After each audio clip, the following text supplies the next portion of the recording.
Let's talk a little bit about Lifetime Fitness in Poway, because this also came up at the Poway City Council meeting last night. And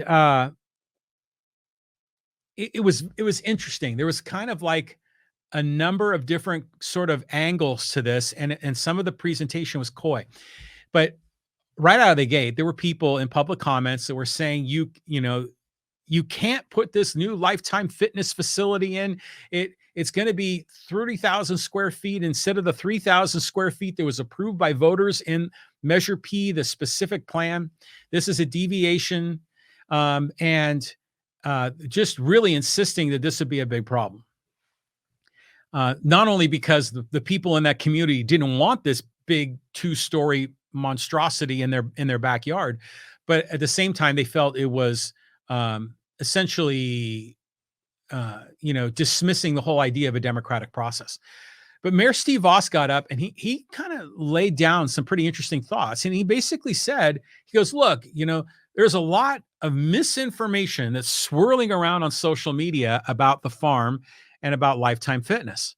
And the first thing I thought, I go, well, maybe, am I one of those guys? Am I one of the ones that's spreading misinformation? I don't know, maybe, but I think I'm being pretty accurate on how this is all going down. So Mayor Voss kind of made the point. And he's just like, right now, we can't do anything. We can't rule on this one way or the other. But he did say that if a proposal comes forward, and so far no proposal has come forward, if a proposal does come forward that violates, essentially the plan that was part of Measure P, then it would definitely need to go to a vote, because that's part of the whole Prop FF business. But it was kind of coy because he said, no proposal has been made, sort of like saying nothing's happening.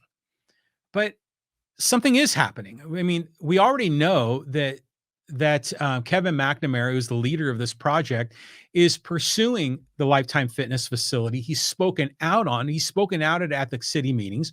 We already know Lifetime Fitness is doing a lot of their own planning. And I know they had sort of a pre-development proposal that was submitted to the city. It wasn't a formal proposal, but it was kind of this sort of brainstorming, idea hashing concept.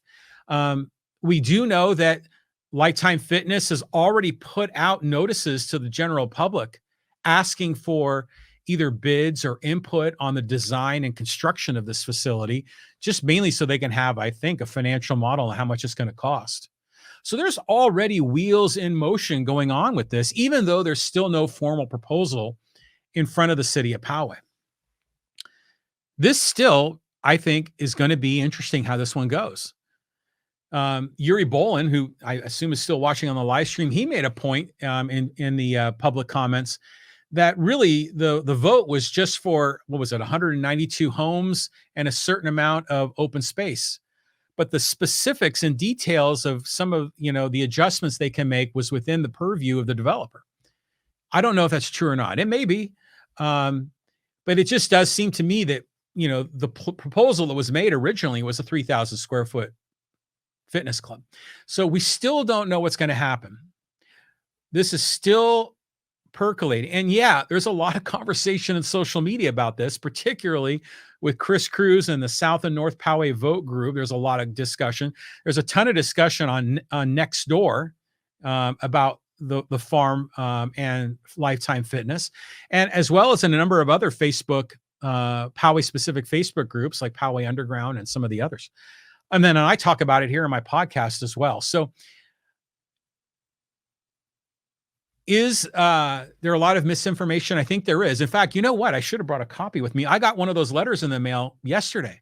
There's been these anonymous letters that are being, U.S. Postal direct mailed to people's homes throughout the county, bringing up some of these sort of conspiracy theories about the Green Valley Civic Association and about Kevin McNamara and the farm and certain members of city council kind of all in cahoots together and trying to manipulate this process to get the farm in.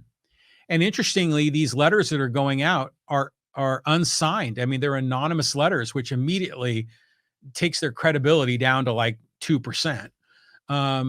But it's interesting that those letters are cycling around, and I got one too, just recently. I heard people getting them over the past couple of weeks. Well, finally, one of them landed in my mailbox yesterday. So this continues to percolate. Um, in the end, I still would find it very difficult how the city council could approve the changing of the plan unilaterally without going to a vote. If there are like small adjustments to like, lot sizes and this configuration of streets, or, maybe the height of some of those plateaus that were built for the houses, that makes sense. I think during the process of construction, you learn things as you go and you have to adjust your plan accordingly. But this is such a huge deviation. So I think we'll have to go back to the letter of the law and see exactly if that provides the flexibility of the developer to make that change. My hunch is that it doesn't. And if it doesn't, I would have a hard time believing the city council was essentially override the public vote, because I think that would create a huge stir in town. But we'll see. This continues to be um, cycling about. But it was interesting that the mayor did acknowledge Prop FF would apply. And also, one of the members of the Green Valley Civic Association got up and spoke about it specifically and said if they put in a 30,000 square foot facility, it has to go to the public vote. So in this case, I think maybe the GVCA is standing up and stating their position on the issue in light of the fact that there has been this anonymous letter and these conspiracy theories have been floating about. I mean, what do you think? But that's going on in our hometown of Poway.